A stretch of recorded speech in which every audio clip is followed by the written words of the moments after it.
From the combined crew of blindandroidusers.com and accessibleandroid.com, it's time for your favorite Android podcast.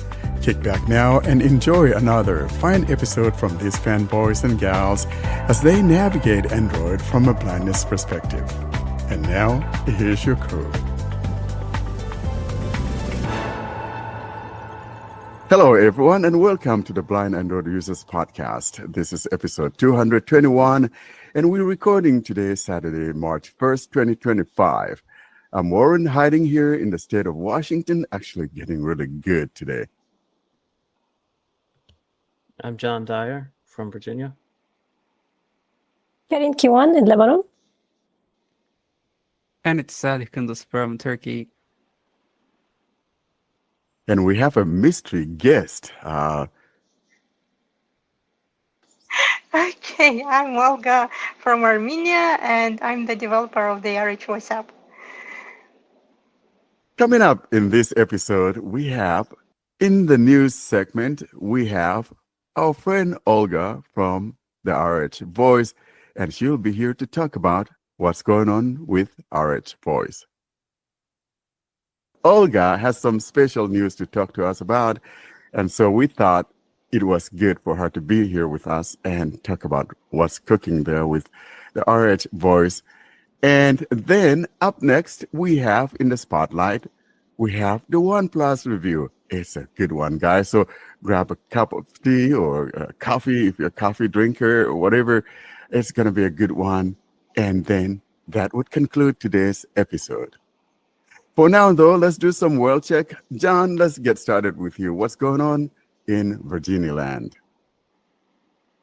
Well, I feel like I spent the entire week setting up my Samsung phone because I didn't have a proper backup. Usually I transfer from Galaxy device to Galaxy device, but this time I was transferring from a OnePlus to the Galaxy, and basically none of my settings copied over, so I spent like the week setting it up how I wanted to. So yeah, that's what I've been up to.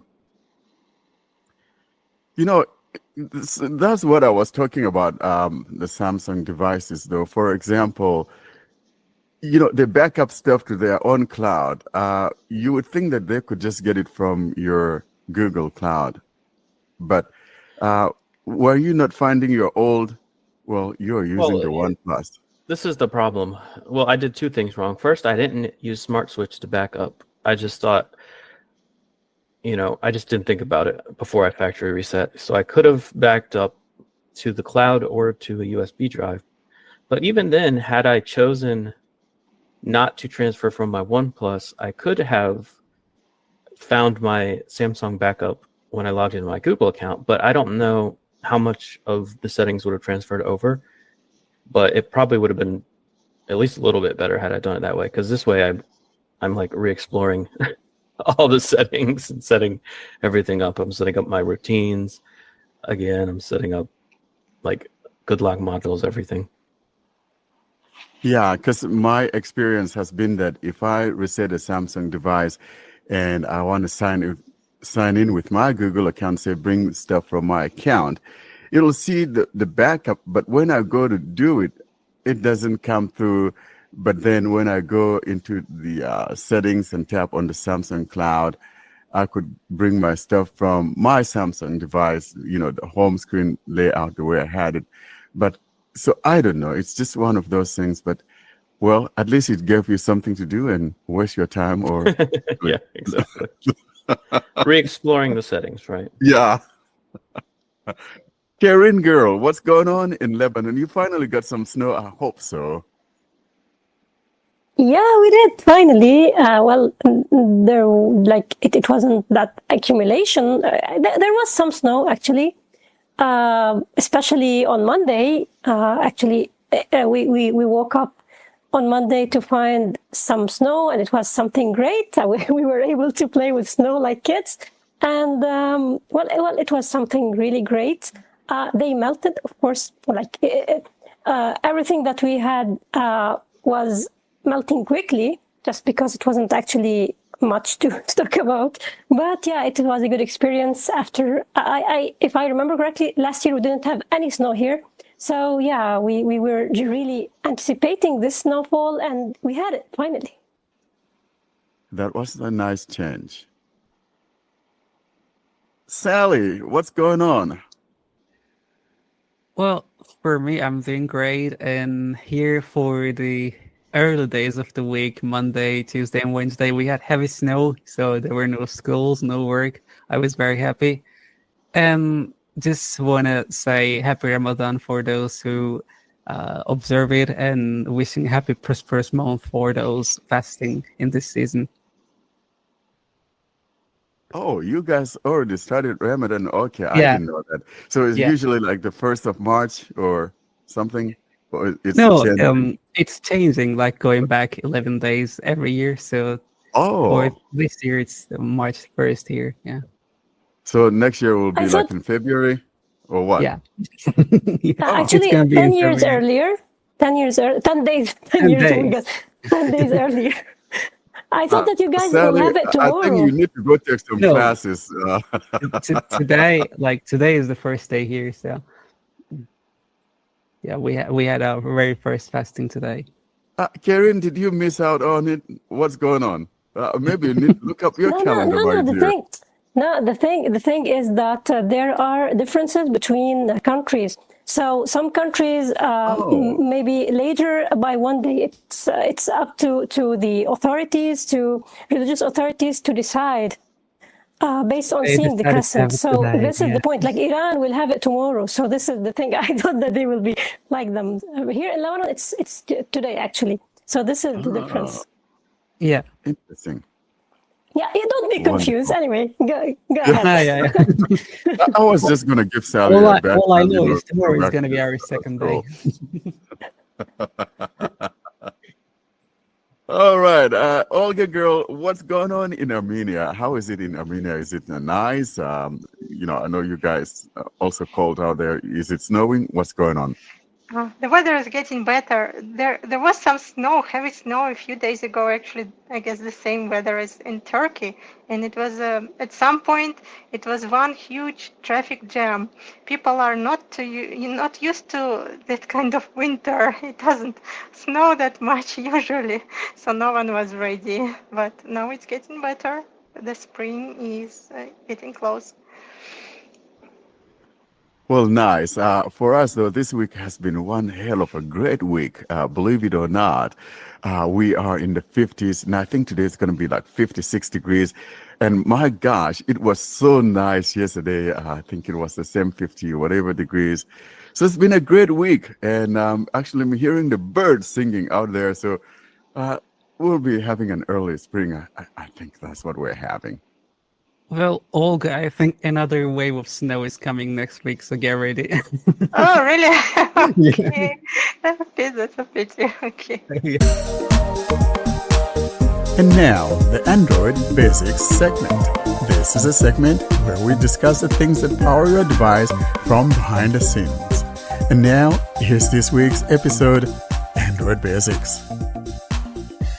We now move on to the new segment, and this is where we're going to have Miss Olga talk to us about the RHVoice. Olga, welcome. I know we had you a little while ago, and I had asked you prior that when something happens, we're going to have you again. And I'm glad you are able to come, even though I didn't give you enough of a notice. And I'm so thankful that you actually decided to agree to come. So talk to us about what's going on with the development. Okay, thank you for inviting me to your great podcast, and you're very, very, very lovely people. So my main news and the reason I contacted you, Warren, is our new Armenian voice, because Armenian is one of those languages which didn't have a screen reader compatible voice before, apart from eSpeak. And now a number of screen reader users in Armenia are using our new voice called RP. But we also know that there are actually more Armenian speakers outside of Armenia all over the world. including one of the largest Armenian communities in the United States. So we're hoping to spread the word. So maybe some of our listeners may be Armenian speakers, or maybe they know someone who is Armenian speaker. So please let them know. This voice, it's free for screen reader users. And if another important note about it is that it is an Eastern Armenian voice. Eastern Armenian is one of the two standardized dialects of the Armenian language. And the other one is Western Armenian. And many Armenian speakers outside of Armenia, they are probably Western Armenian speakers. So to them, I want to say that we believe that now we can much more easily create a Western Armenian voice, but we would need help and support. So if you want such a voice, if you think you can help, or you know someone who can help, please contact us. Should we maybe play a preview of it? Preview of the voice? I have it. I can play. Yeah, if you have it, Yeah, Sally, go I ahead and got it. I preview can that play. voice Let me so we see. hear it. Because So I this was is the going to voice ask that you guys gonna Olga, hear. how do I preview that, and Yeah. whether it's male or female, so it's good. Because I was going to ask her, is it a Yeah. boy or a girl? You know? Let's play. If you can hear, let me know. Այս ձայնը դեռ տեղադրված չէ։ Սա ձայնագրություն է։ I like that. So that's a girl. Yeah. It sounds really nice, and I think it even sounds better than the English one I have. Olga, what's the deal? I'm kind of jealous now. Warren, you're just mad because it's not a man. You love those men. And it's how it's gonna sound when you install the voice. Let me install it. Oh yeah, Yeah. really It's how it's interesting. gonna sound Yeah, when but you I mean, it install Hold sounds on. nice and loud and clear. Yeah, exactly. Here's how it sounds if you install it. Does it have different variants like Այս what ձայնը we have? աշխատում է ցուցադրական ռեժիմում։ Խնդրում ենք կարդալ մանրամասները հավելվածում RP-ի կողքին, եթե դուք կարող եք լսել այդ հաղորդագրությունը, ձայնը տեղադրված է եւ աշխատում է։ Yeah, so it sounds There the you same go. to me. It's just that Yeah. you have, because the install one based on your Yeah. speech rate, I've got the best, makes it faster. But possible yeah, it's the quality, same thing. but I like how it sounds definitely. So kudos to Nice. those working on this Congratulations. voice. Congratulations once again. Thank you. Thank you. Now, This Sally was voice- mentioning another one, right? Do you have another Yeah. language support? We got Finnish. Yes, it's another recent addition to RHVoice. Finnish is It's our finished. Mayu voice. Yes. So I hope you are not finished by adding Finnish, Olga. Right. So, to all the possible Finnish listeners, guys, give it a try. It's not free. It's a paid voice, but it has a free trial, so you can give it a try. And if you are in the Arabic world and waiting for it, then you blame the Finnish because the Finnish finished up the project of adding languages. Just kidding, but maybe one of these days, And maybe we can also preview the Finnish voice yeah, for those who are you guys curious. you could preview that, Sally. Maybe Yeah. Olga, you and Karine could talk about how you go about implementing Okay. Arabic language. I have no clue. Should I but play it? Yeah, let's hear the Finnish, guys, and we'll finish with the Finnish. Tätä ääntä ei ole asennettu. Kuuntele tallennetta. Oh my gosh, I don't think I've ever heard Finnish. Yeah. It almost sounded like I don't know. I don't think it's like anything I've heard. No, it's Very Finnish is interesting. typically very creaky if you listen to Finnish speakers or other Finnish TTS. Like, can you try Yeah. something like on Google TTS? It should be. It's a very interesting language. Honestly. Well, thank you remember the guys from Estonia? They have a really similar language. Okay. Yeah. Salvis. No, not Salvis. Salvis was from Latvia. Like they were There the we go. gamers. And also, The cat project. yeah. Yeah. Yeah. And also Voxmate guys, they were Estonian. Yes, that's right. Yeah. Well, thank you so much, Olga, for that great news. And guys, now if you're in Armenia, you have a TTS engine, and if you're from Finland, you've made the finish line. And if you're Armenians outside of Armenia, yes, not just in Armenia. Yes. That's right. So if you're here in the States and you speak Armenian, it's time to hit some things from your language, and maybe there's some books in your language that you've been wanting to read for a while. Now you have that support. To add to all of this, if you're a Pixel user, for example, we have a little patch for the Android 16 Beta 2, and that brings us to Android 16 Beta 2.1. We'll put it in the show notes. It probably has hit your device already, and if it hasn't, you could check on that, check for updates, and see if you have it. That's what we have in the way of the Android 16 Beta 2.1 update. Another announcement is related to Skype. So if you are a Skype fan, you will be disappointed to know that finally, Microsoft decided to discontinue Skype just to let people use Teams more. But actually, I think that many people already aren't using Skype anymore. But I think that Skype, like we have a lot of memories about Skype. I think maybe all of us have used it. Maybe like in the early years. For me, it was the go-to for messaging. I think that was in 2010, 2011, something like that. Well, before even WhatsApp was a thing. So yeah, it was like one of the early apps that had voice calling and stuff. It was good. But yeah, I think that they were like losing users, and especially with the messaging services that appeared after that and all of the competition. So now Skype, I think they announced, first it wasn't announced officially, but now they announced that in May, I think May 5, right?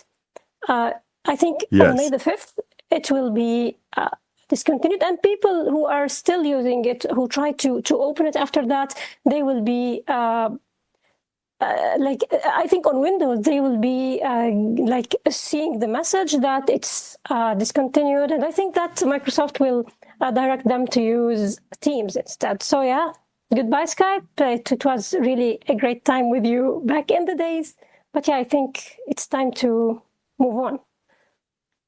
I recall using Skype for many years, and I think I got started on Skype back in late 2003 or maybe early 2004, but definitely was one of those. And I know that back in those days, it even had like an answering service, a third party. It was called Pamela, and that thing was good. I use it a lot. So if someone calls you and you're not there, it takes a voice message for you and all of that. And I think that what led to Skype's demise is the fact that Microsoft wasn't paying attention to the mobile when the mobile world was going on. They're kind of like PC focused, and I think WhatsApp took away their thunder and all of that because they were not focusing on the mobile. But it was a good service, and I think they paid like over $8 billion for that thing. I'm not sure that was a wise investment, but anyway, here we are. We're saying goodbye to Skype today. It kind of bring a tear to my eye. John, you use Skype some? When I had a Windows phone. That's about it. I don't think I ever even tried it on Android. Sally, how about you? Do you use Skype? Well, I was a really hardcore user of Skype until probably 2 years ago.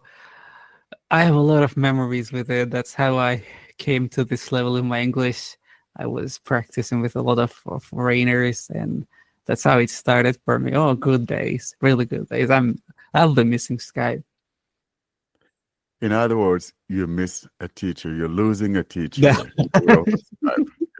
it's time to shed a little tear, it's okay. I'm there with you. But Yeah.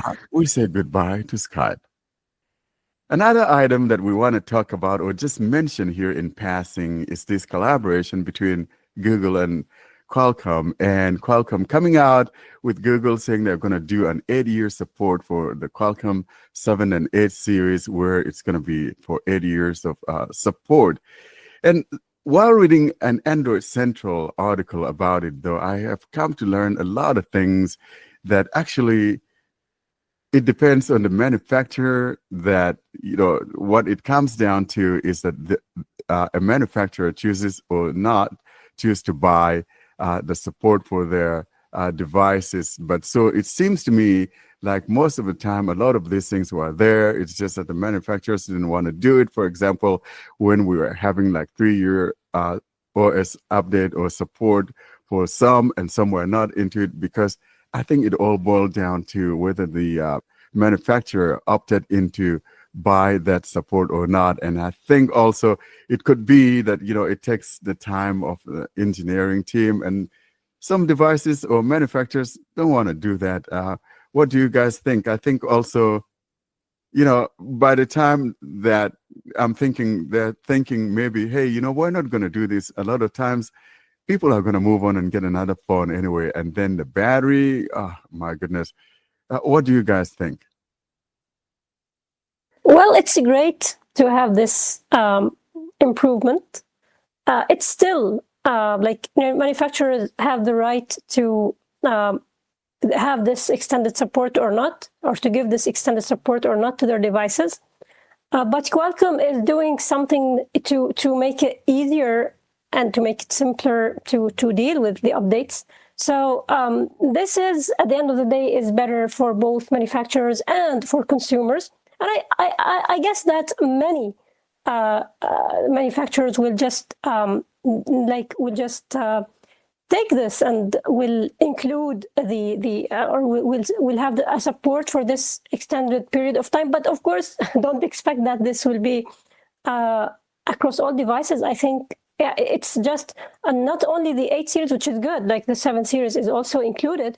But I'm not sure if the manufacturers will also update or will also have this extended support for all of their phones that use the 7 series. Anyway, the phones that are currently released will not be, as far as I read, they won't be included in this. So it will start with the phones that will be coming next, not the phones that are already there. So, and they should be, I think, they should be coming with Android 15 out of the box. So these are the requirements, and of course the manufacturer should decide to have this support. But it's a great development, I think, and finally Google is and Qualcomm are taking things serious regarding updates, and this will give Qualcomm like a better place in the competition, because we have also MediaTek, and it's able to have its place in the competition. And many manufacturers are using MediaTek processors. So, like Qualcomm, what Qualcomm did would help in sometimes for manufacturers to choose Qualcomm, or even consumers to consider Qualcomm devices. So I think this is giving Qualcomm a better place in this competition. So yeah, but at the end of the day, all of this is for the consumers' benefit, which is really great. And thanks to Apple, who had started all of the things related to updates. It was the best manufacturer to support the devices, and now we are catching up finally. Although that it's easier for Apple to support its devices because it has the control on hardware and software and stuff. So it's easier on Apple, but now despite this advantage, Android is just becoming better. I agree. And I think, like you said, thanks to Apple, and now we've even gone above and beyond what Apple has. So I think the more of this we see, the better it is, like you said, Karen, for the consumer, because when it's all said and done, it's the consumer that shells out the moolah to buy these devices. And so if we value the moolah that these guys are putting out, or we are putting out to buy these devices, then it makes sense that we have such a support, and it let it, be dependent upon us as to whether or not we choose another device or not. Because in reality, there are certain things that may not even work with that old device, or or certain features like AI features. We're so much into the AI and all of that, but leave it to us. If I want to hold on to my old clunker, but it's getting support, then that's up to me. And so for me, I'm excited to see this new development.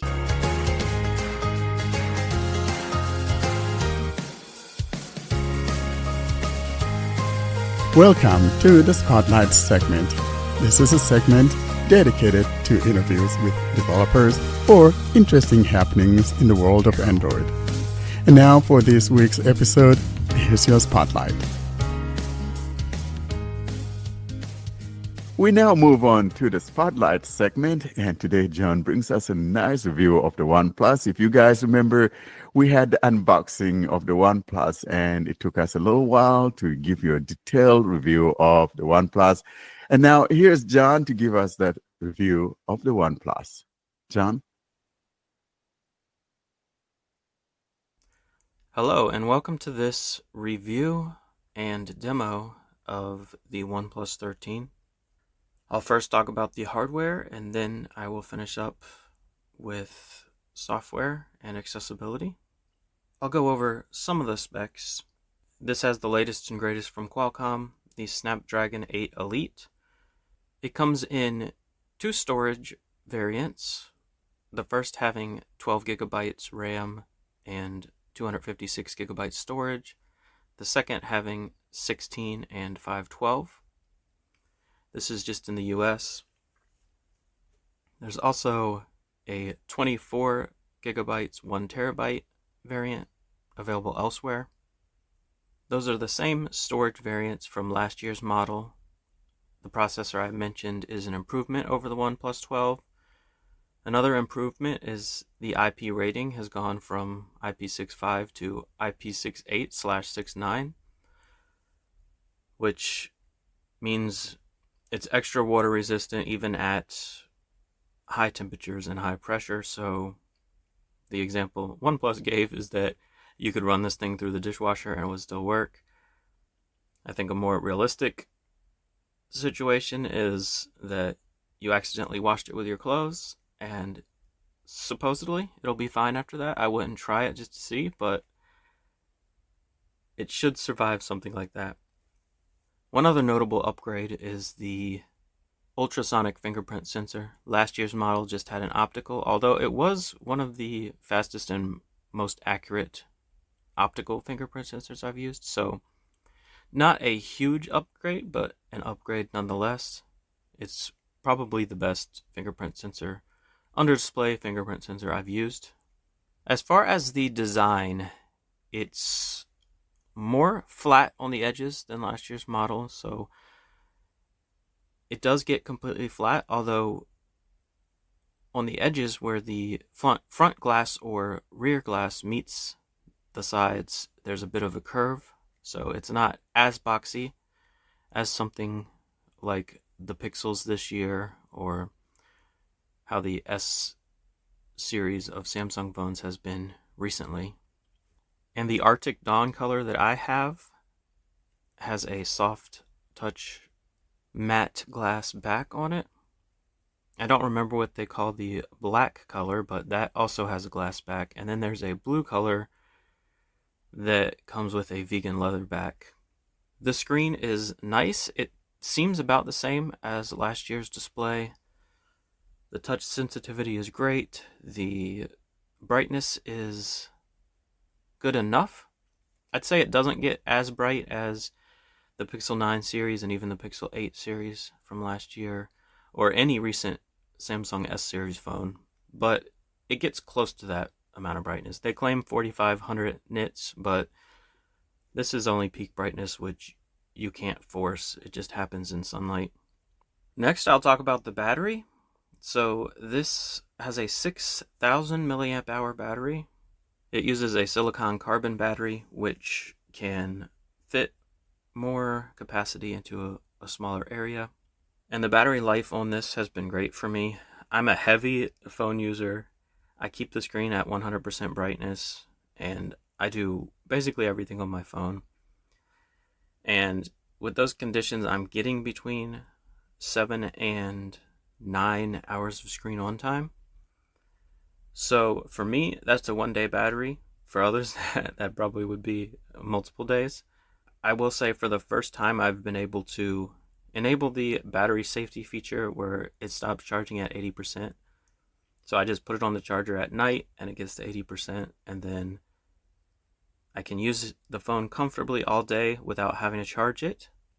There was one day in the last month that I've used this phone where I did end up killing the battery, but had I let it charge to 100%, I would not have run into that issue. So I'm, for the first time, very comfortable only charging it to 80%. I don't feel like I can reasonably kill it in a day. And on top of the battery life being good, the charging speeds are actually ridiculous. This comes with a 80-watt charger in the box, and that will get you charged to about 50% in 20 minutes, or pretty much fully charged in 45 minutes. So those speeds on top of the good battery life means you're probably not really going to have to worry about the battery too often. I think the speakers are good. I don't use the speakers that often, to be honest. If I'm listening to music, I'm casting, and if I'm doing anything else, I usually have earbuds in. But I have recorded a comparison for you between this phone, the S25 Ultra, and the Pixel 9 Pro, and I'll put that sample recording here. Now I'm going to compare the speakers on the OnePlus 13 with the speakers on two other phones playing media, and I'm going to play them in this order: the Galaxy S25 Ultra, the OnePlus 13, and the Pixel 9 Pro. First, I'm going to play volume at 50%, and then I'm going to play volume at 100%, but I'm going to hold it a little further from the microphone. So here is the 50% volume comparison. Here is the Galaxy.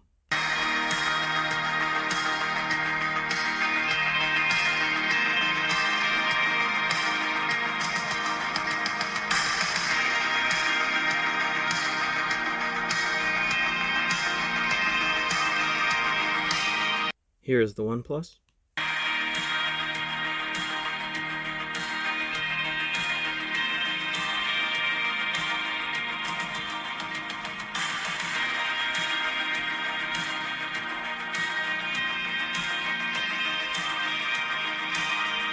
Here's the Pixel.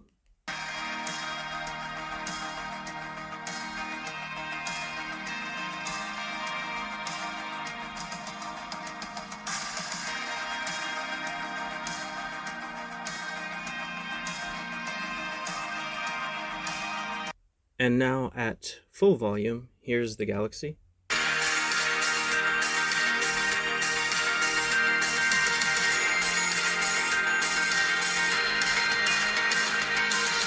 Here is the OnePlus.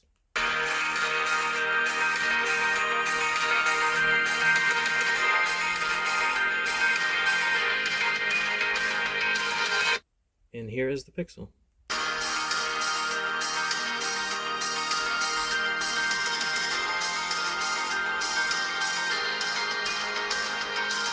While I'm talking about speakers, I'll mention that the accessibility channel, for whatever reason, feels very thin to me, hollow, no bass at all. It doesn't bother me personally because it gets loud enough for me to hear and it's clear enough for me to hear. But this does bother some people, so I will also give you a sample recording comparing it to those previously mentioned phones, and I'll put that right here. And here's a comparison of how speech sounds on these three devices using TalkBack. This is a sample of the speech output on the Galaxy S25 Ultra through the accessibility channel with the volume set to 50%. Using speech recognition and synthesis from Google is the TTS engine, Voice 6. This is a sample of the speech output on the OnePlus 13 through the accessibility channel with the volume set to 50%. Using speech recognition and synthesis from Google is the TTS engine, Voice 6. This is a sample of the speech output on the Pixel 9 Pro through the accessibility channel with the volume set to 50%. Using speech recognition and synthesis from Google is the TTS engine, Voice 6. Now I'll talk about the microphones. I was very happy with the microphone this year because that was one of the most disappointing things, in my opinion, about the OnePlus 12. The microphone on it was okay, and it didn't bother me for things like voice messages, but when I would go to record a video in the stock camera app, the sound in the video just felt too compressed to me, and it's not something I felt comfortable using to record my memories. So this OnePlus 13 has gotten a lot better. I'd be comfortable using this to record videos, and I will insert here some mic samples for you to listen to. This is a microphone test on the OnePlus 13. Right now I'm just recording in the standard default recorder app that comes with the phone, and I haven't changed any settings. I'm not sure if this records in stereo or not by default, but I'll rotate the phone back and forth just to see. Alright, this is a mic test using the OnePlus 13. This is what a voice message will sound like recorded and sent in Telegram. And this is what a voice message will sound like in WhatsApp using the OnePlus 13. And this is a video being recorded on the OnePlus 13. I'm just walking through my kitchen, now going into my living room. We have a toy train going down here. Hey dog, what's up? What are you doing? Are you watching Tangled? Are you not gonna say anything? Say something. Daddy, I'm watching Tangled. Yeah, you are, aren't you? I have to mention the haptics on this thing. I'm very happy with the haptics. It's something I don't think about often, but when I come across a phone that has good haptics, it really improves the experience. I'd say this is even better than the Pixel, which I'm really happy with haptics on a Pixel. And this is far better than the haptics on a Samsung device. If that's not your thing, you can go into the settings and adjust the strength or turn them off altogether. I know some people don't even like them on. Something I definitely have to mention here is the Bluetooth experience. So out of the box, it's horrible with TalkBack. So there's not a bad lag or anything like that, but what seems to be happening is that if you're not playing any media, OnePlus is kind of cutting off the audio stream to your earbuds, and what that results in is some things not even being said at all, especially short things like single words or characters when you're typing or swiping through items fast. You'll just hear the click, but you won't hear the actual item read out.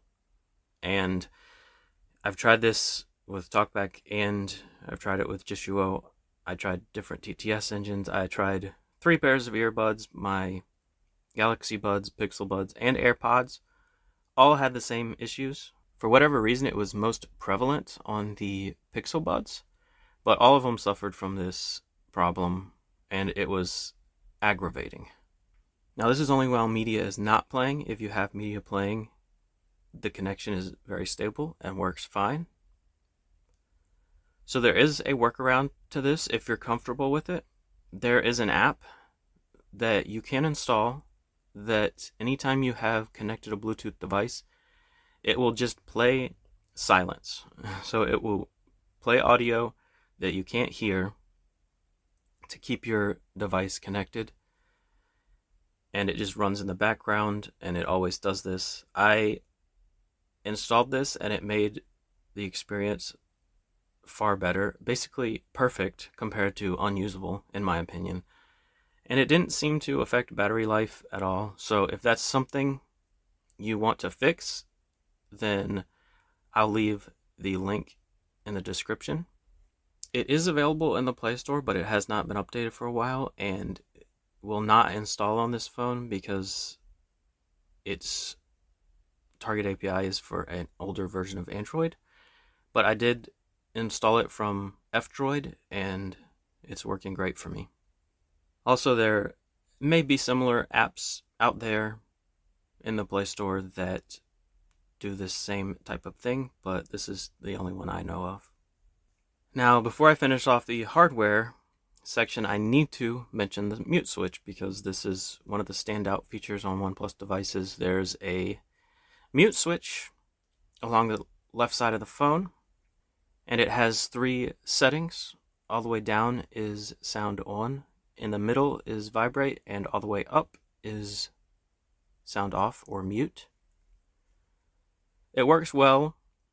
The only oddity or quirk that I've come across is that if you have it set to mute media volume when you put the phone on mute, which you can change in the sound settings, even with the screen off, when you hit the switch to put the phone on mute, TalkBack will announce the volume change. So if you want to be able to put your phone on silent without anybody knowing you're doing it, and you want to be able to leave TalkBack on, then you may want to look into turning that option off. So I have mine off. When I mute my phone, it doesn't mute media volume, it just mutes all other sounds like notifications and ringtones and system sounds.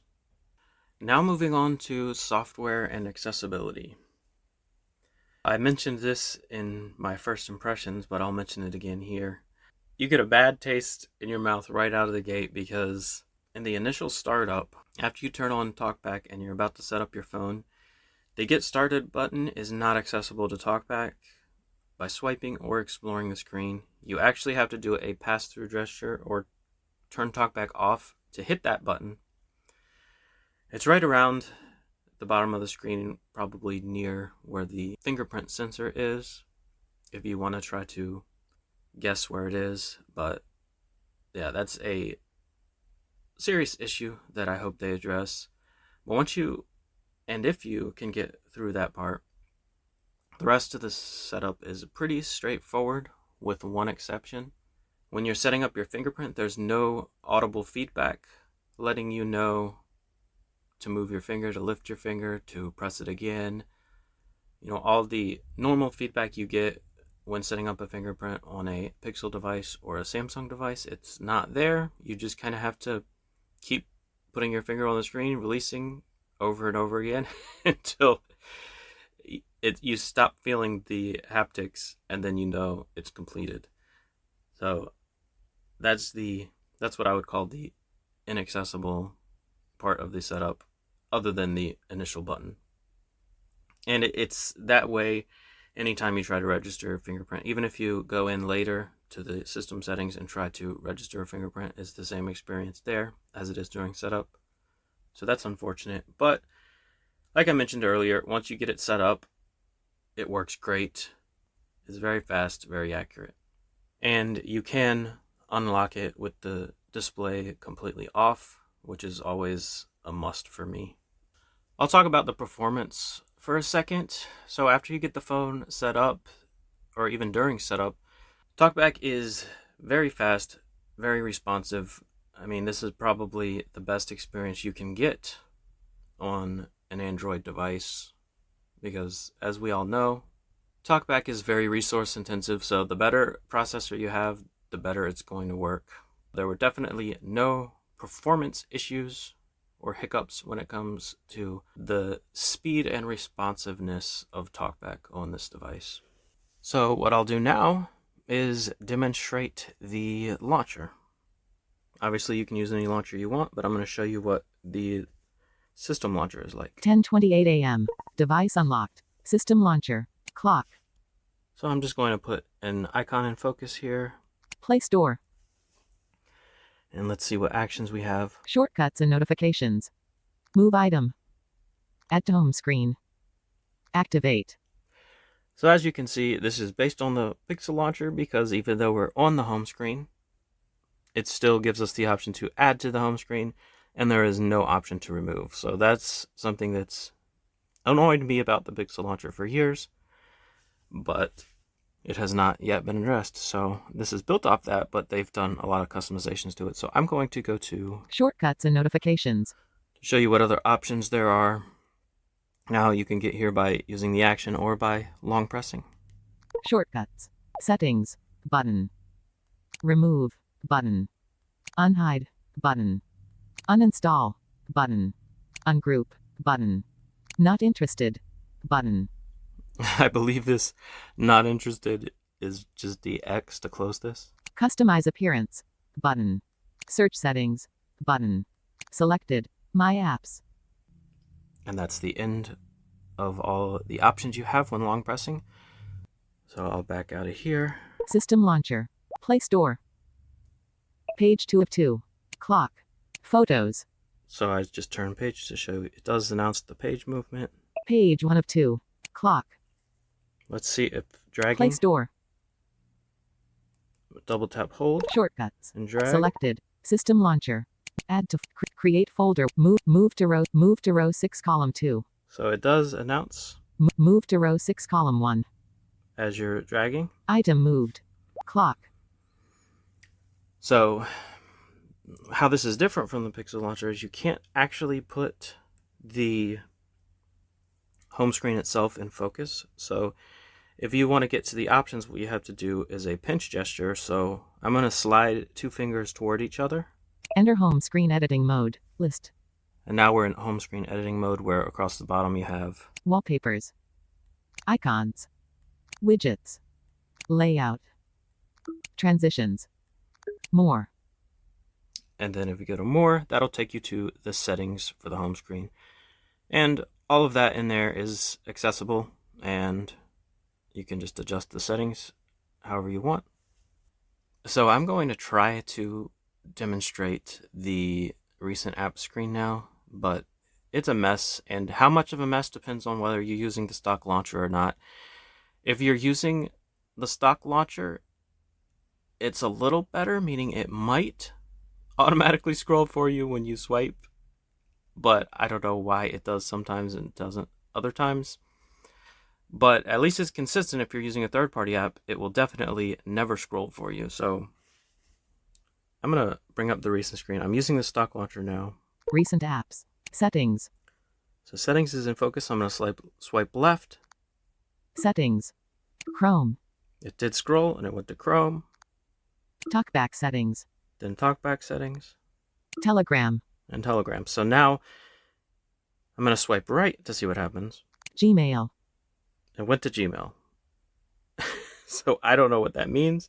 It might be on the focus on one of these icons along the bottom of the screen, or I don't know what it's doing. More. Button. The point is it's confusing. Now it's on the more button. Sounds and vibration. Sounds and More. vibration. Button. I'm just going to keep swiping. Show notes EP 218. Docs. Skit.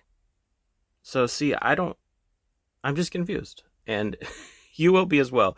The only way to actually navigate this is, so see, we're way down the list. I'm scrolling.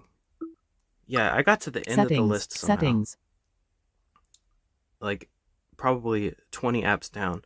So the most Close all. reliable way Settings. to do this is to just drag with 2 fingers. You'll feel a vibration. Close all. You'll know Talkback you're on the settings. next app. Talkback settings. Tap the middle of the screen to put it in focus. So swipe, Telegram. tap, Telegram. make sure it's in focus. And then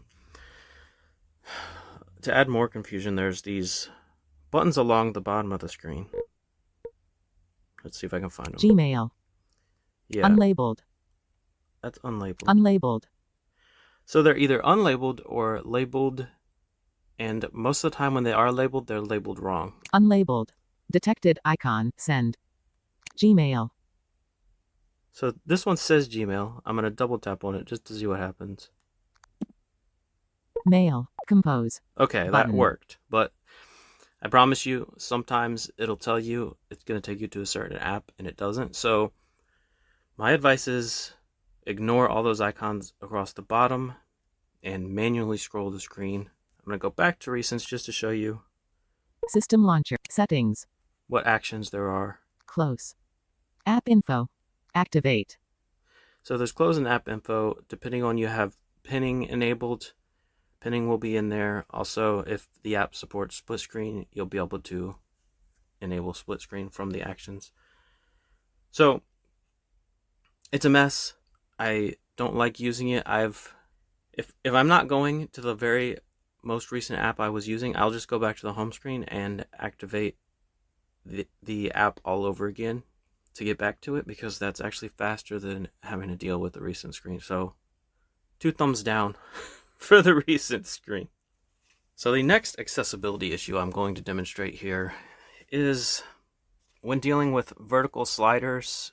You can't swipe up or down with one finger, so I'm going to show you what happens. I'm going to... Bluetooth disconnected. Selected. 10:43 a.m. 94%.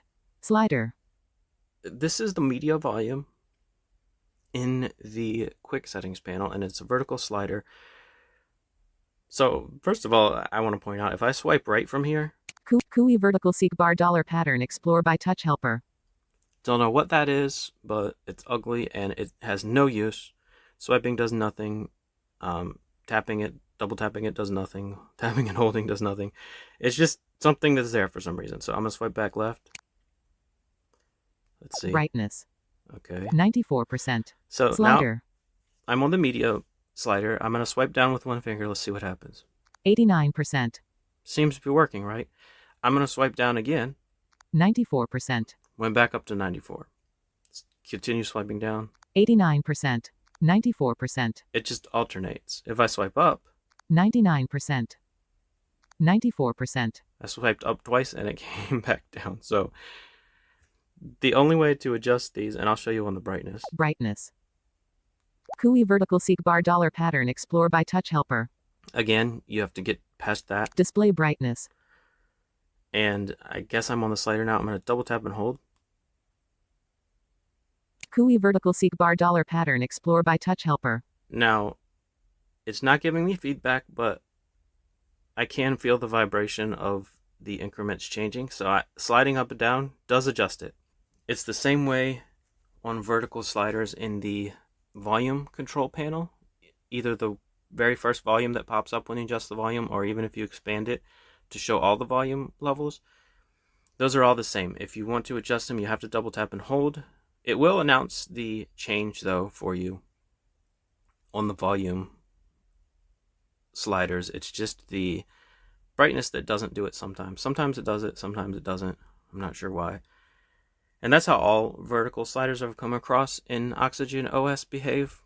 The horizontal sliders are fine. So if you actually go into settings, sound settings, or go into display settings and try to adjust the volume or brightness from there, those sliders behave perfectly fine.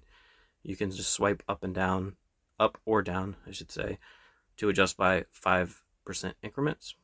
So again, that's something I have to keep in mind. It's doable, but it's not as easy as it should be. While I have the quick settings panel open, I'm going to also show you, well, yeah, why not? Edit order of settings. Button. Edit tiles. Button. So edit order of settings will take you to the settings for the actual what type of notifications, shade, and quick tiles panel you want to have and that sort of thing. But I'm going to go to edit tiles. Hold and drag to range. And Reverse wireless charging. Button. I'm just going to show you. Capital R. Romeo. There's no actions to add or remove these. If you double tap and hold, Drag start QR code. Button. moving it around and nothing's happening. It won't tell you. Drag canceled. It won't tell you where you're putting the icons. So I recommend kind of just removing everything and adding them in the order you want, because all you have to do to add is double tap one of the ones down bottom that is not in the quick settings panel, and it'll go into the quick settings panel. And of course they'll go in in the order that you add them. So that's really the easiest way. I mean, you could technically double tap, hold, and drag until you get it right, but how do you decide to try to accomplish this is up to you. Another issue, so Button. Location. Right now I'm at the bottom half of the screen, which is all the tiles that I'm going to add, and I'm going to swipe right. Button. Airplane mode. Button. Device controls. Button. Wallet. Button. Power saving mode. Button. Screenshot. And now, these are not labeled. And what these are the page indicators, and tapping on them does nothing. And of course they're unlabeled, so you don't know what page you're on. You could count them to know how many pages there are, but that's about all the information you can get from it. And the annoying thing is that when I got to the end of this first page, Button. Screenshot. this last button, instead of, when I swiped right, instead of going to the next page, it went down to those page indicators. So I wanted to point this out because in order to get to the next page, you actually have to put 2 fingers on the bottom half of the screen and slide left. Kids mode. Button. And now I'm in the next page. This occurs here while editing quick tiles, and it also occurs in the share sheet. So if you go to share something and the app you want to use is not on the first screen, keep in mind you'll have to slide 2 fingers to get to the next page. You won't be able to swipe through all the available apps you can share to. The next thing I want to demonstrate for you, and this is something I have reported to OnePlus and I hope they fix. This is also an issue on Samsung devices running One UI 7. And what it is I'm going to turn off this screen. Screen off. Ringer silent. Now I'm going to go to the lock screen and I'm going to miss the fingerprint sensor. 10:51 a.m. Lock screen. Move up. Now, when you miss it, it tells you move up. That's good, right? The problem here is that I touched above the fingerprint sensor. So Move up.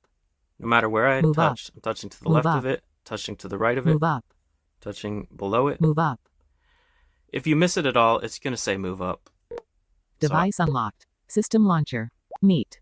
So if you get it, obviously it'll unlock, but Google's introduced this feature to direct the TalkBack user in Android 15, and it works on Pixels, but it does not work on Samsung devices or OnePlus devices. Not only does it not work, but it's still there.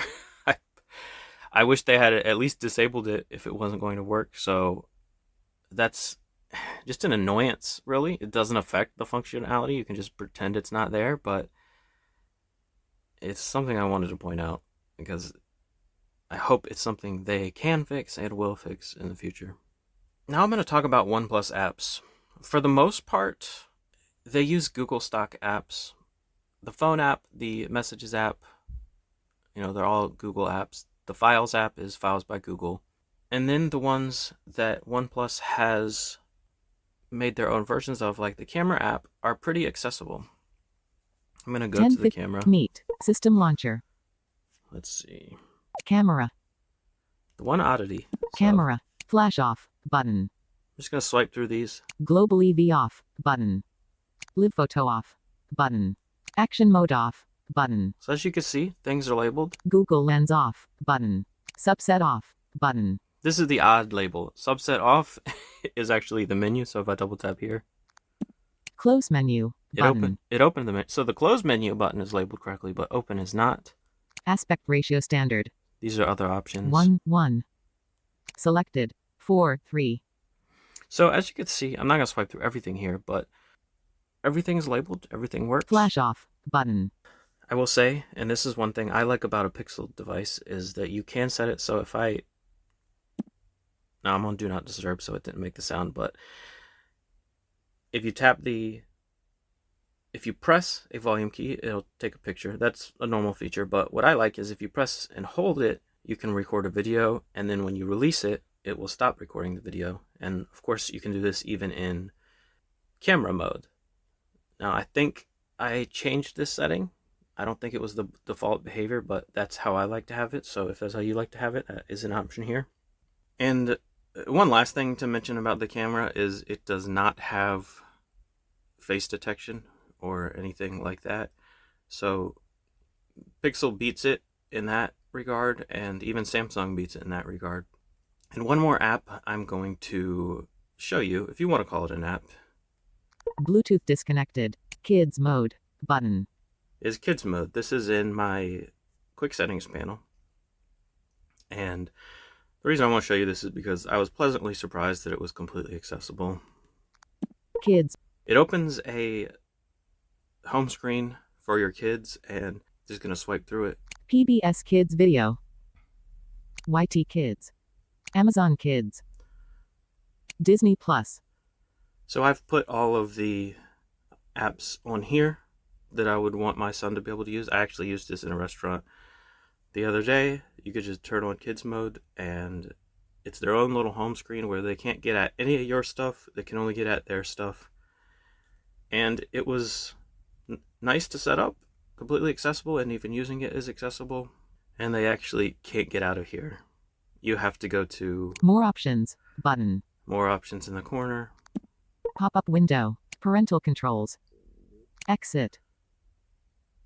And then hit exit. Kids mode. Kids mode. Touch the fingerprint sensor. And then it asks you to confirm with biometrics to get out of here. Button. And even while they're in there, if they turn the screen off, they can turn it back on without having to use biometrics to get in, but it will just put them back in their home screen. So that's nice. Now, I won't demonstrate the OnePlus Recorder app or the IR Blaster app or any other apps, but I will say that they are all accessible and they do have labels, which is more than you could say for some manufacturers. Next, I'll talk about the AI features on the phone. I'll start out by saying Gemini is the same on this device as it is on any other device I've tried it on.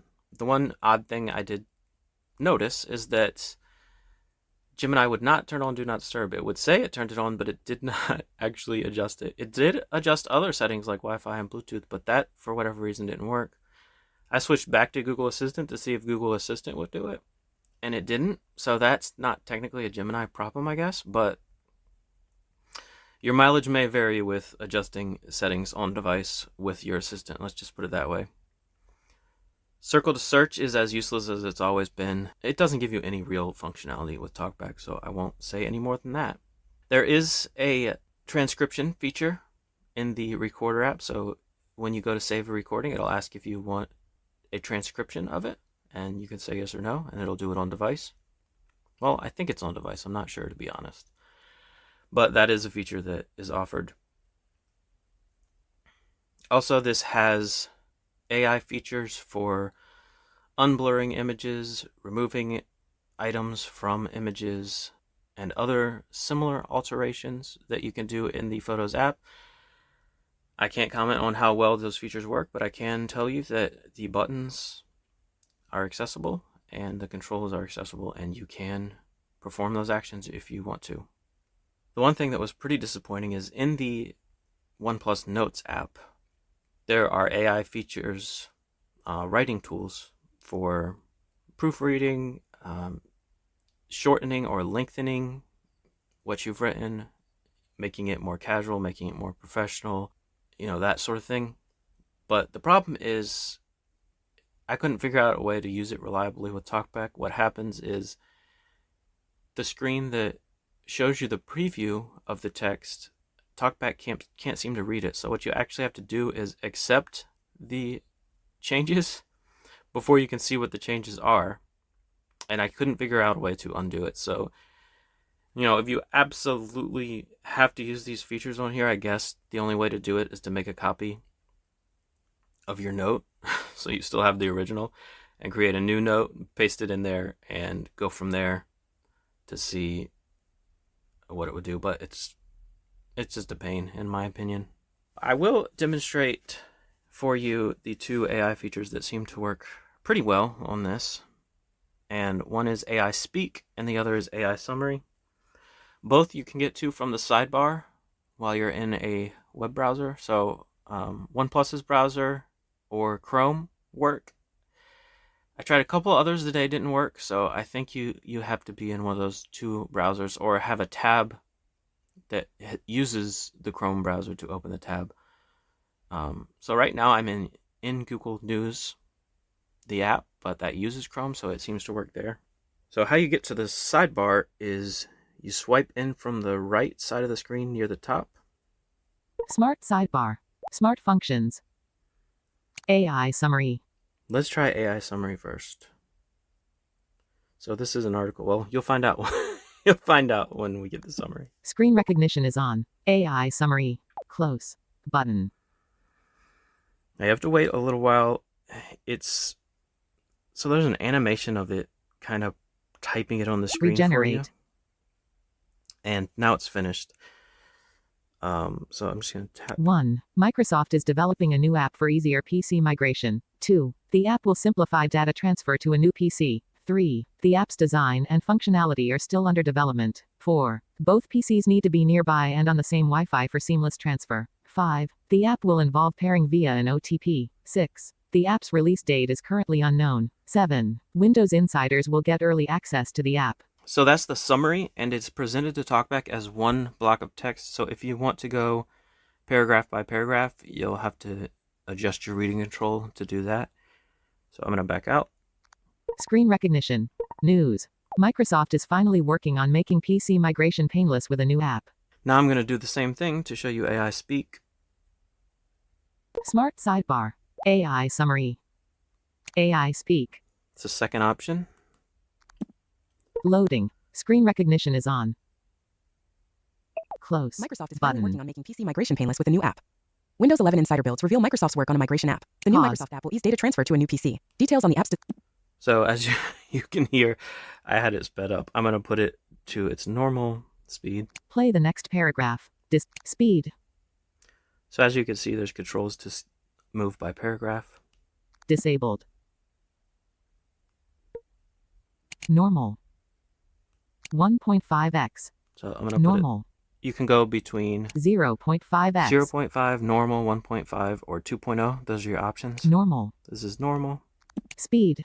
Windows 11 Insider builds reveal Microsoft's work on a migration app. The new Microsoft app will ease data transfer to a new PC. Details Play on the the next app's paragraph. design and Disabled. functionality Pause. are yet to be final. And now I'm going to swipe left to show you. Play the previous paragraph. Replay. Microsoft's Windows 11 Insider. Microsoft is finally working on making... So once you're in here, you can swipe through the paragraphs if you want to. So if you just want a quick way to remove ads and have an easier thing to read, you can. You don't actually have to listen. But at the very top... Close. Button. Well, after the AI close button... speak. Female. You could choose between female and Disabled. Female. Checked. Window. Male.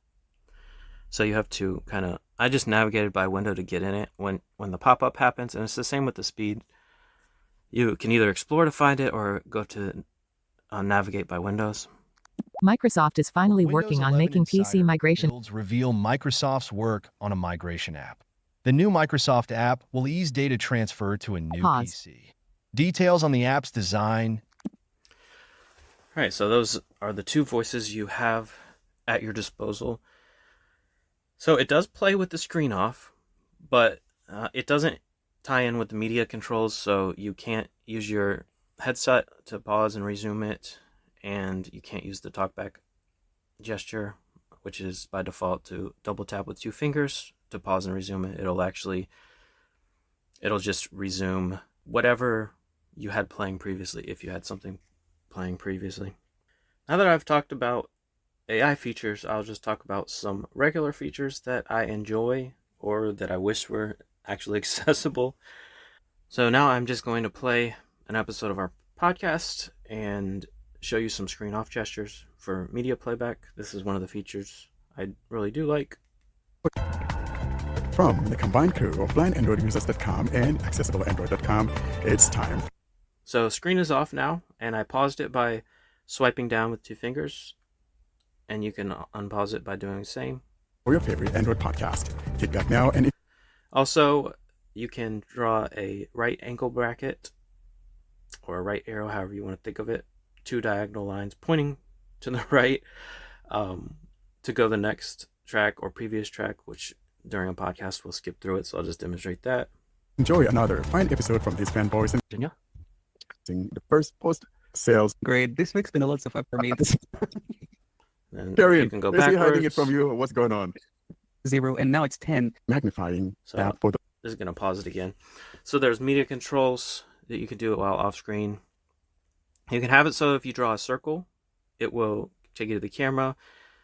If you draw a V, it will turn on or off the flashlight. Now, those two gestures you can enable or disable along with the media control gestures, but you can't customize them in any way.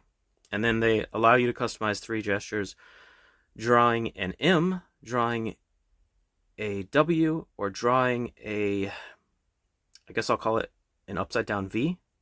So there's different shapes you can draw on the screen while it's off to have it do certain things. You can assign it to open specific apps or perform certain functions. So while I like that those are options, I wish more of them were customizable. The same goes for the other camera gestures, because you can, I think by default, double pressing the side key will bring up the camera, but also you can set double pressing a volume key to bring up the camera. So there's 3 ways to bring up the camera, but none of them you can actually assign to do anything else. So it's a bit redundant in my opinion. I wish it were more customizable. Another thing that's kind of a bummer is there's a quick launch feature where you can, when you put your thumb on the screen to unlock, if you leave it on the screen, you can have different quick launch apps there that you could slide your finger up to activate right as you're unlocking your phone. That's not accessible with TalkBack. So there's different things like that that I wish were accessible. They could be made accessible, but they haven't been. Another feature that I really like is that you can, if you're using navigation gestures, this is turned off by default, but you can turn it on. You can have it set so that if you swipe in from the left with 2 fingers, or the right, I guess, and hold, it will take you to the last app. Obviously, swiping in and releasing immediately will still take you back, but if you swipe in and hold, it will take you to the last app. So right now I'm in AntennaPod, and if I do that gesture, just like News. that, Microsoft is finally in working on News, just like that, chapters. Play back chapter. in AntennaPod. So it's a very easy way to switch apps. Obviously, you can do the recents gesture twice. That was my old way of doing things. Whatever talkback gesture you have assigned to recents, just do that twice and it'll take you to the last app. But this is a nice alternative and I really like it. Another thing is the power menu. I'm going to bring that up. Phone options. Swipe up with 2 fingers to restart your device. Swipe down with 2 fingers to power it off. Button. As you can hear, all you have to do is swipe up with 2 fingers or down with 2 fingers, depending on what you want to do, restart or shut down. And I really like that. It's quick and easy. You could turn off your phone so quickly. It does not ask you to confirm your biometrics like what Samsung does. If your phone was locked, I mean. You can, if you do like that feature, you can turn it on in security settings, but by default you don't have to do that. I just want to point out that OnePlus has gone out of their way to make TalkBack work well. So this is a perfect example of that. For a sighted user, there's a switch on the screen that you actually have to put your thumb on or finger, and you have to swipe that. You have to slide that switch up or down. You can't swipe anywhere on the screen. You have to swipe on that switch to either restart or power off. But they know you're using TalkBack, and they make it so that you can swipe up or down anywhere on the screen, of course, with 2 fingers because you're using TalkBack. Another area I noticed where the behavior is different when TalkBack is enabled is for these 3-finger gestures. There's screenshot related gestures that are turned on by default that you can use to take screenshots or take scrolling screenshots, either holding with 3 fingers or swiping with 3 fingers. If TalkBack is enabled, those gestures, even if you have them turned on, they will no longer be active. So that keeps it from interfering with TalkBack's behavior, especially if while you're in the Braille keyboard. So this has been an issue with OnePlus devices in the past. You had to turn those options off. It's also an issue with other manufacturers where if the operating system has multi-finger gestures like that, it can cause problems. So I'm going to give them kudos here for going out of their way to make sure if TalkBack is running, these OS gestures are not functional. So now I'm going to talk about accessibility settings. I'm going to open settings. Settings. John Mark Dyer. Manage account info and security. I'm going to go to the bottom. Digital well-being and parental control. Apps. See if we can find it. Battery. Accessibility and convenience. So you'll notice there's a section called accessibility and convenience. And why this is good is because previously in Oxygen OS, you used to have to go to additional settings to find accessibility. So it's a little more discoverable now. It's still one level deep once you go in here. Accessibility and convenience. Navigate up. Button. The first item Accessibility and convenience. Accessibility. is accessibility. You double tap here. Accessibility. Navigate up. Button. And then you have Accessibility. these tabs. Selected. General. Vision. Hearing. Interaction. And that's how you can get to and access the accessibility settings. While I'm talking about accessibility settings, I'll mention a couple things. I will say that I did not have an issue using the accessibility gesture, which with TalkBack enabled is to swipe up from the bottom of the screen with 3 fingers. That seems to work fine for me. It does allow you to have a default, unlike Samsung devices. So, just like on a Pixel, if you have multiple services assigned to that gesture, if you want to change the default, you swipe up with 3 fingers and hold. And then whatever the default is, you can just toggle that feature by swiping up with 3 fingers and releasing. I have a couple of notes on color inversion if that's something you use. It does not refresh the page like on Pixel devices, so that's a good thing. However, a bad thing is I noticed that you cannot put it in your quick settings anymore. Even if you go into the accessibility shortcuts for color inversion and add quick settings as a shortcut, it will not give you the toggle to add to your quick settings. So that's disappointing if that's a way that you previously had set up to access color inversion. You can still use it, you just have to assign it to a different shortcut. Okay, so while I'm in accessibility settings, I'm going to show you one thing that aggravates the hell out of me. Hearing. Vision. Going to vision. Vision. Selected. TalkBack. Hear items on the screen. Going to TalkBack. TalkBack. Navigate up. TalkBack. On. Switch. Watermark prompt. Off. Switch. Watermark prompt. So what this is it's a permanent message on the screen anytime you're using TalkBack, which basically instructs a sighted user on how to turn off TalkBack. And it's just there on the screen and you can't get rid of it. Obviously going into here and turning the switch off here will remove it. And if I was not able to do this, I would not use this phone. But keep in mind, if you're low vision and you use TalkBack to set up your phone, this is going to be on the screen during setup. So it will block the keyboard. It will just be there to aggravate you until you can get in the settings to turn it off. Now, before I wrap this up, I do want to add a couple notes about Jishuo. So if you're going to install Jishuo on this, you're going to want to use a third-party installer like ABK Mirrors installer or Skit.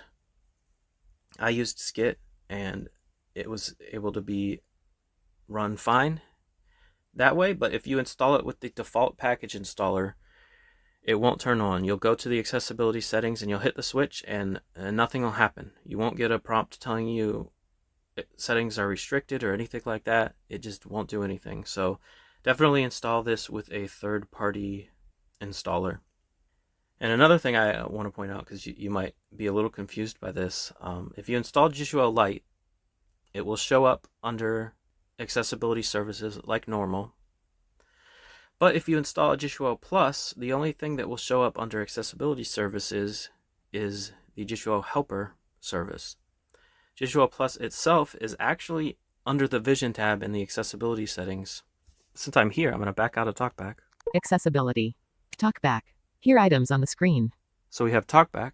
Select to speak. Hear selected text read aloud. Select to speak. Jishuo Plus. Off. And then Jishuo Plus. So Jishuo Plus actually shows up in the Vision portion of the settings. So if you just go to the General tab and look for it with all the other services, you're not going to find it there. So keep that in mind. All right. So I hope I've covered everything. I hope I haven't bored you. but I just wanted to point out the issues I came across, and I always, it sounds like I'm complaining about it, but I'm not. I love the phone. I would be completely happy using this as my daily driver. It's a great phone. The TalkBack is responsive. The keyboard, the Braille keyboard, is awesome. I point out all these issues to let you know what you're getting into, and to let you know if there are any workarounds that I've found. So I hope that information has been helpful to you. Thank you for listening. Thank you so much for that review, John. It's really nice, and it's a long one, like I indicated earlier at the beginning. And let's talk a little bit about it. John, are there any things that you've observed thereafter? I know you mentioned the transferring of your OnePlus stuff to Samsung. It was quite a journey there. Anything else? Yeah, I don't really have anything to add to it, because as soon as I finished, editing and getting that review put together, I switched to the Samsung phone. So I haven't run into any more issues or come across anything else. Is it going back or are you going to stay? Oh, I'm keeping it. Oh. I'm well past the return period. Whether or not I'll decide to sell it at some point, I don't know. But yeah, I'm keeping it for now. Although I'm not using it as my main phone at the moment.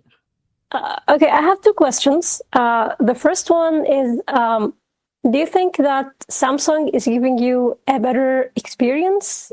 Are you just using the Samsung because it's a new phone and you're just trying things on it, or just you feel like you're going to use Samsung because you want to use it instead of the OnePlus device? This is the first question. And the second question regarding the accessibility issues.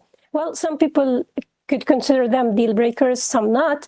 I think the most serious one is the inability to hit that get started button, especially for totally blind people who could feel like they don't have the confidence to try tapping the button without TalkBack enabled and stuff. So yeah, it's I think the most serious one. But were you able to have any contact with OnePlus regarding the issues? Were you able to report them? What's the thing? Do you have any hope?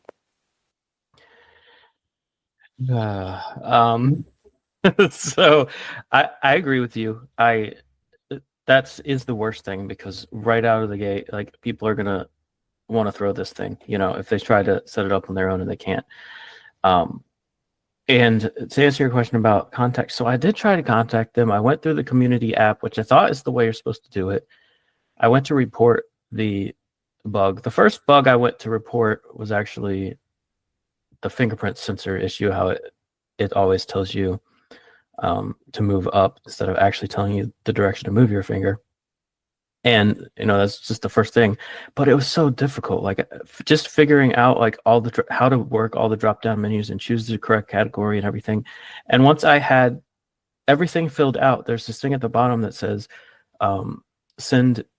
you have to put your email address in, and then you have to hit a button to send a code to prove that it's your email address. So I did that. I put the code in, and then I hit submit, and then I'm presented with a CAPTCHA. After all that, proving my email address, I'm presented with a CAPTCHA that was completely inaccessible. Like, if I could not see, I would have wasted like 20 minutes filling that whole form out. And it was like, it wasn't a good experience, to say the least. And I did get an email from them, and it was basically somebody asking me if I had tried restarting the phone and had tried turning off TalkBack and turning it back on. Oh boy. And oh boy. Man, I tried not to be mean in my response, but I was like, I wasn't looking for tech support. I was trying to report a serious issue that needs to be fixed. If I did not go about sending this type of feedback in the correct way, can you let me know how to go about it next time? And then the person responded and said, basically, the usual. I forwarded it to the team that needs to be aware of this. And oh boy, do I hate that. Whenever I hear that, I know it died on the vine, basically. So here's the thing that really bothers me, though. Why is OnePlus doing that? Because the previous devices, for example, didn't have that problem, and I wonder why they will introduce that with this. Is that I'm thinking though that the final move to oxygen was during the OnePlus 11, right? Or is it OnePlus 10? And so What there's issue are you nothing talking new. about? No, the setup process, because Oh, okay, we've yeah. never had this problem of setting up the OnePlus devices. So I'm just kind of wondering what causes that, or what has led to this, because was it the move to oxygen, or why? It's just that nobody checks behind. Like, they changed something about the setup screen. Like, they wanted something different, and they changed that first step, and nobody actually tried setting up the phone with TalkBack. Like, that's the problem. So it's something that could be easily fixed, but I guess if that'll be the next thing I try to make them aware of. Hopefully it goes a little smoother this time, but yeah. And to answer Green's original question about the Samsung, so One UI 7 is such a mess this time, and how TalkBack is, and how Samsung's TalkBack is, and how difficult they've made it to use Google's TalkBack. Like, it's just it's not reliable, and I'm having all kinds of issues. Like, it almost made me want to stay with the OnePlus. It was I think I ended up going to the Samsung just because of like the good luck stuff. It's an old familiar shoe, John. Let's be honest. I mean, I have an old shoe that has fallen apart, but believe it or not, I still wear that damn shoe. And yesterday, I went out to the yard, got stuck in the mud where the snow is melting. Oh my gosh! So I know where you're coming from. You're used to the One UI. And it's such a great UI. Like everything. I think that's one of the reasons why we decided to buy another Samsung phone, because I knew that I wouldn't do well. Like, I used Xiaomi before I used any of those other phones, but Samsung feels better. Like, I feel more home with Samsung. I even was considering buying Honor Magic, but when I saw that phone in my hand, oh my, this is the whole back is a camera, so I don't want that huge camera. Thank you. Yeah, I think I trust Samsung's camera more, and so that's kind of why that's one reason I want to keep it. But going back and forth between the two, I prefer like using the OnePlus. Like, I like the haptics. The haptics are so much better. I've gotten used to some things on the OnePlus that are nice, but again, like anything with Android, like, I miss things about the Samsung. So it's like you can't have everything. So if I'll just stick with what's familiar, I guess. And yeah, but I don't. Yeah, it was a close call this time, especially with what Samsung's done with TalkBack in One UI 15. It was like, if it's gonna be this messy on a Samsung phone, even, like, why not just stay with OnePlus? So yeah, it was a close call. Yeah, so I think the good thing is having both, like you have right now. So now and then you can switch to the OnePlus just for giggles and all of that. I think it's a good idea to have both of them. But that OnePlus camera, though, it's time for them to fix that as well. I'm looking at them, and I'm looking at Motorola. For some reason, these guys, come on, fix that. Let's have that face detection for blind people. Yeah, I want to ask you another question. Well, why did you choose to report the issue of the fingerprint sensor, knowing that Samsung has the same problem? So, why didn't you decide to go with the get started problem, which is a OnePlus problem, or the sliders or whatever? Why did you decide to go with this particular one, which is not unique to OnePlus? Well, I don't know. I guess I wanted to see who would fix it first. Like, well, a couple of reasons. I wanted them both to know about it and see who, if anyone, fixed it or was even able to fix it. Because as far as I know, I mean, I don't know that, it's something that's been added to, that Google has added to Android 15. And they make it work with Pixels, but have they even provided manufacturers with a way to opt out of it, or told manufacturers how to get it working on their devices? Like, I don't know. Like, is it something that can be fixed? And if so, who's going to fix it first? That was one reason. And then the other was I was planning on submitting a whole bunch of feedback. I didn't realize it was going to be so difficult. Like with Samsung, I could sit down and report like 6 or 7 issues in like an hour, right? But this, I just got so overwhelmed with the whole process. I was planning on like submitting other things as well, and then I just like gave up after the first one. Yeah, John, their side is a mess. I know I've been on their side, and I couldn't even figure how to get something from there. And Samsung side is also a mess. The same thing is true with the Nothing guys. I remember when I was trying to return my OnePlus, or was it the Nothing phone? It was quite a problem. I have to record this. I have to. So I'm like, none of this again, because or else I'll just keep it. So I don't know. These sites need to fix things for us, because it's not easy. If one is spending like 20 or 30 minutes just to submit one little problem, then it kind of discourages you from submitting more of those feedbacks, because you need to plan a whole day in order to be able to conquer such a problem. Yeah, but Devin had an email. He was I think he shared the email with the BAU group on Telegram. Yeah, he didn't receive anything important other than we will pass it to the engineers. But yeah, I think maybe you could also try this. It would be actually easier than going you're submitting something to the CIA or something. I don't know what's the thing with them. Why are they trying to go to this degree, like asking you to get a code and then to verify with the code and then a CAPTCHA? That's crazy. But I think that Samsung did it better here, so much better. Like Samsung Members is very simple to use. It's already you can easily install it from the store if you don't have it already on the phone.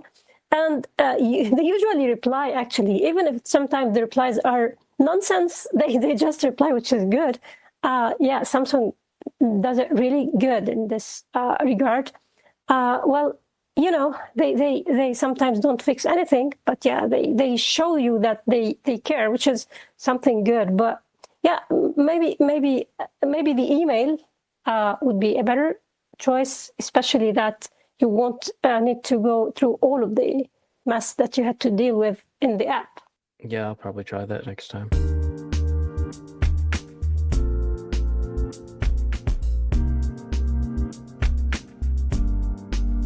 All good things must end. Thus, it's curtain drawing time, bringing us to the close of this week's episode. Coming up, though, we give you information on how to get hold of us.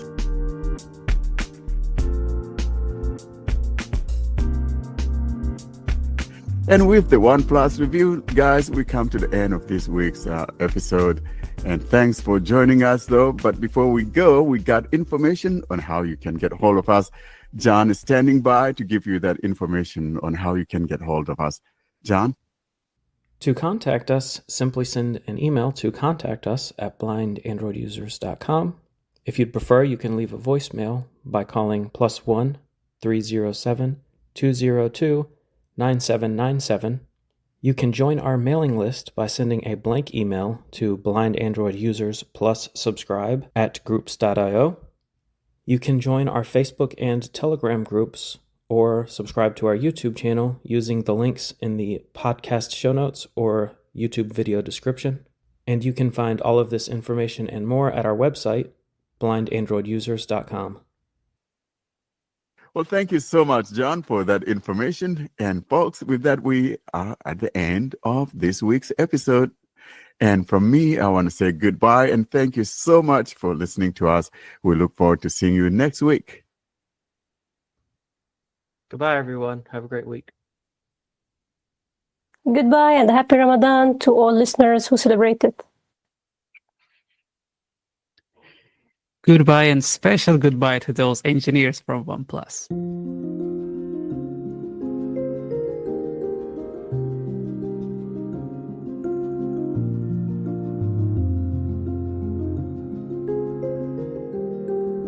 Thanks for listening to another episode of the Blind Android Users Podcast. Until we see you next week, don't forget to leave us your comments and suggestions via our email contact or using any of our social media sites. Have a great week.